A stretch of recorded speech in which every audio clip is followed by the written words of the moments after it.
this just came in, and this is a product called Xtreme Heaters. So this right here is kind of a revolutionary product only because of how it applies heat, not because it's a heater. I mean, there are all sorts of different heaters. You can buy heaters that sit on the shelf, sit on the countertop all day long. What is special about this specific one is that it's specifically designed for boats, RVs, pump houses, and enclosures, and it also pulls less power than a lot of even the really cheap ones you buy on Amazon or wherever else you may find them. So the key behind a system like this is that you may not be in a situation to be able to provide 1,000 watts or 1,200 watts or 1,800 watts worth of power to a heater because it's just going to completely kill your batteries, or it may pull too much power from the pedestal or whatever you're connected to if you're in storage, or perhaps you have solar and you're recharging a battery bank. So what this is designed to do is to live inside the basement storage area of your RV. It actually has a really cool quick release bracket that's included, and you can mount this on a wall inside of your storage area. So you can mount it high, you can mount it low, you can basically give yourself the room you need around it to still be able to keep your stuff inside your storage. And what this does is it's going to basically draw cool air in, blow hot air out, and maintain just above freezing so your pipes and anything else that might be in that area, because typically your water connection panel is going to be near your basement storage, so none of that stuff freezes. They also make a version of this that lives inside of your RV as well, and I would venture to say that you could probably actually put this inside of your RV if you really wanted to also. But again, they do make one specifically for the inside of your RV and one for your basement storage. The one that goes inside of your RV looks a little bit more cosmetically appealing, actually a lot more cosmetically appealing, so if you wanted to keep it in there full time you could. But I don't think there's really anything to prevent you from like setting this on your island or setting this on something within your RV just to have as a temporary solution whenever you get below freezing. So the box shows a boat on it, and if we look at some of the features here, it's pre-wired 15-foot marine rated power cord, 110 3-prong, so it's easy to install. Full 2-year warranty and lifetime support. Quick release bracket.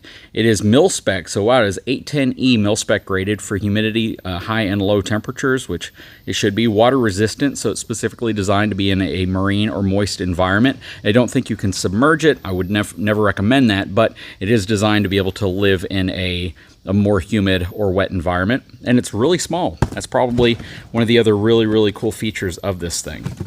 Now on the box, from a wattage perspective, this one draws 800 watts. So they do have a smaller one, which is the XX Heat, which is 600 watts. And again, this is usually going to be between 200 and 600 watts less in power consumption versus a traditional plug-in heater, the kind that you buy on Amazon for your desktop. So it pulls very little power, and it's got an onboard thermostat specifically designed to prevent the interior of your RV compartments from freezing. And that is really cool. We'll definitely be installing this inside of an RV to demonstrate once we have that RV. It is not the Brinkley, so if you think we're putting all this stuff in the Brinkley, you would be mistaken. That is simply a review unit that they've sent. They'll pick it up. The next unit is actually going to be our unit. We're buying it, so big difference there. That said, what do you guys think? This is kind of the ultimate freeze protection for your RV if you deal with those types of scenarios and you need something that's going to kick on automatically, shut off automatically, and pull very little power inside of your RV. Anyways, I will throw a link to this. My channel sponsor eTrailer.com carries this, and hopefully this is something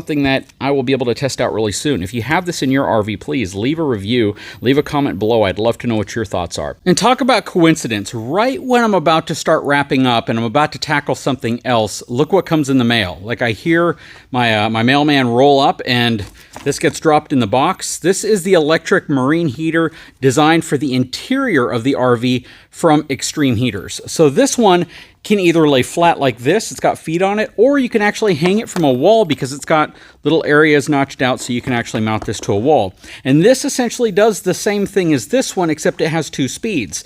So on this one, you'll see you don't have 2 speeds. This one essentially has a thermometer, a thermostat built into it, and when it drops to a certain temperature, it kicks on to ensure that your baggage area underneath your RV stays above freezing for all of your pipes and everything down there. And this right here is designed to work inside of your RV. So this is going to try to circulate some heat. It's got a blower fan right there, and this is going to keep the inside of your RV from freezing up as well. So it's important that you strategically place all this. I know that's going to be the question. If you throw this in the very back of your RV where there's nothing to heat, then you're going to have a lot of barriers to prevent stuff that could freeze from, getting too cold. This is really designed to be mounted in an area and around where all of your plumbing stuff is. Basically your water, your wet bay, all of that. Your holding tanks, on the other hand, might stay above freezing because of this, but it's also important that you have an RV that has heating strips on your actual tanks, just to ensure that those aren't in a position where they can start freezing. But your tanks actually take a lot longer to freeze than anything else. So this is really cool for your basement storage, for the underbelly, for all the stuff that around your wet bay, your wet panels. And this is really cool inside of your RV to keep the interior warm. The cool thing about both of these, the hot thing if you kind of follow my drift, but the cool thing about both of these is that they don't pull a heck of a lot of wattage. 600 watts here and 750 watts on low, 1500 watts on high. But I would venture to say it's probably best to keep this on low. And this is really designed for either an RV with enough solar to be able to power this through the night off of the batteries, or it's designed for you to use this in conjunction with RV power that you may have at either a campground, a storage yard, or next to your home. So you want to keep in mind that the lowest settings on both of these is going to be like 1350 watts. And the high setting on this alone is going to be 1500. You combine the two, you're at 2100 watts, which is not an insignificant amount of power. So in most cases, I think people are probably going to be satisfied with having something like this in the underbelly. But in some cases, if you have the power fed to your RV and you want this to only kick on when it drops to that super low temperature, that's where you're going to probably want both of them, or maybe one of these in place of one of these. The cool thing is you can kind of pick. My channel sponsor, eTrailer.com, carries both of these products. They sent them to me to be able to show you all, especially in preparation for possibly a really bad winter. Go check them out on their website. I'm going to put a link in the description of this video to both of these products so you know where to get them. Anyways, guys, we're definitely going to put these inside of the RV whenever it gets super cold, just so we can test these things out, because it's going to be a critical part of our winter strategy when we have super hard freezes. Well, I guess hard freezes for us down here in South Texas, which cause everything to break. I think I've demonstrated that and shown you guys the aftermath of what some of those freezes do to us down here where we're unprepared for it. Anyways, guys, I sure hope you enjoyed the video. If you haven't had a chance, please take a moment, subscribe to the channel, give me a thumbs up, and we'll talk to you again very soon.